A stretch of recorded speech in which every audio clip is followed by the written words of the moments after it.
See, the nature of life is such… Please sit down, it's okay. If you go outside in the garden and try to catch an ant, the BHU ant, who is born here, who's grown up here and probably he'll die here, that BHU ant, if you try to catch him, he'll say, okay, to hell with my life, okay, crush me if you want. Is it so? He'll do everything to protect himself. He values his life, isn't it? Very much or no? Tiny little creature that we may not even notice, we may step on him without even seeing him, unfortunately. But he values his life immensely. Does he or no? He's got spark. But you, a human being, at least on this planet, you're the peak of evolution, physiologically at least. Yes? If other behavioral aspects, if we may have questions but physiologically at least, the most evolved creature on the planet.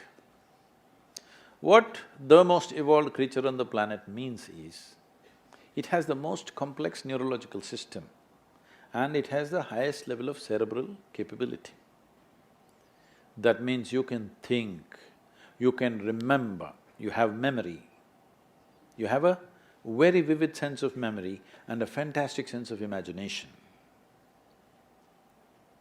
An ant doesn't have such a vivid sense of memory, nor does he have any great imagination. He has some.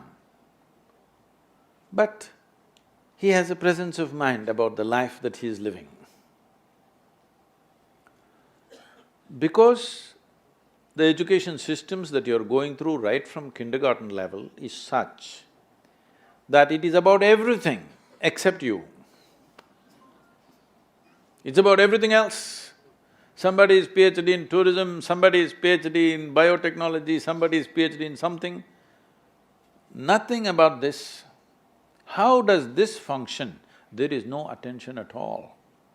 A human being functions. You know, you have a Kala Bhairava temple here.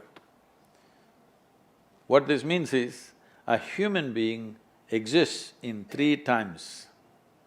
He lives because of the richness of his memory. How rich is your memory determines what you will do and what you will not do right now, isn't it so? So memory is important, the present experience is important, and how vivid is your imagination for tomorrow is very important. Right now the problem is, these things have all gotten mixed up because discipline of faculty has simply not come. Nothing has been taught to our children that there needs to be…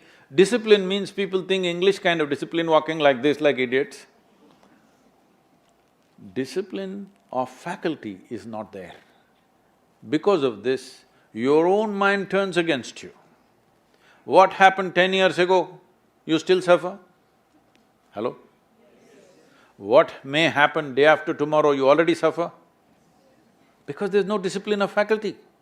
You don't know how to use your memory, you don't know how to use your imagination. Your memory makes you suffer, your imagination makes you suffer, and you think you're suffering your life. You are not suffering your life, you're only suffering the 2 greatest faculties of being human, vivid sense of memory and a fantastic sense of imagination, isn't it so?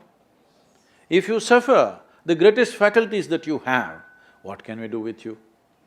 If you suffer an ailment, understandable. If you suffer a disability, understandable. If you suffer your ability, hopeless case. Yes or no? You're suffering your capabilities. If you're suffering your disability, it's all right. You're suffering your capabilities. I must tell you this, about 4–5 months ago, I think, you might have seen it on the news, a young lady, 34-year-old lady, who was a television anchor in Hyderabad, jumped off the 5th floor window, killed herself, left a note, nobody is responsible for my death, My brain is my enemy. How many million years it took to get this brain to this size, and now it becomes your enemy? She articulated this, but this is true with almost 90% of the human beings. They are suffering their own intelligence, isn't it? If you take away half their brain, if you take away half their brain, they will be peaceful. Yes. And that is why a whole bunch of idiots are going about saying that the ultimate goal of life is peace of mind. Such people will only rest in peace. Now you, young man, university life, if somebody is not keying you up all the time, it could become too easy, you know. Even I remember, when I went to the university, most of the time we were in the canteen or in the garden. The easiest part of my life was university. I think… I know nobody's going to like it but I think this university time must be shortened unless somebody is producing something brilliant. They must be chucked out within 3 to 4 years' time, everybody. If they're doing something very focused and very intense, they must stay. Otherwise, see, this is all I'm telling all of you young people. Do whatever the hell you want in your life, but you must be intensely focused on something. If you're not investing in anything, your life, it will just go waste. Because as I told you in the very beginning, one basic ingredient of your life is time, and this is just going away. Already you're 2 hours closer to your grave since I came here. Yes or no? 2 hours closer to Manikarnika. Yes or no? Yes, you are not immortal. It's just a limited amount of time. Are you a precious life, I'm asking? Is your life precious to you? Yes. Then you must decide where you want to invest this life. If this is precious, if this is worthless, throw it somewhere. If this is precious, invest in something worthwhile, isn't it? So if you invest this in something worthwhile, not spark, you will be a flame all the time.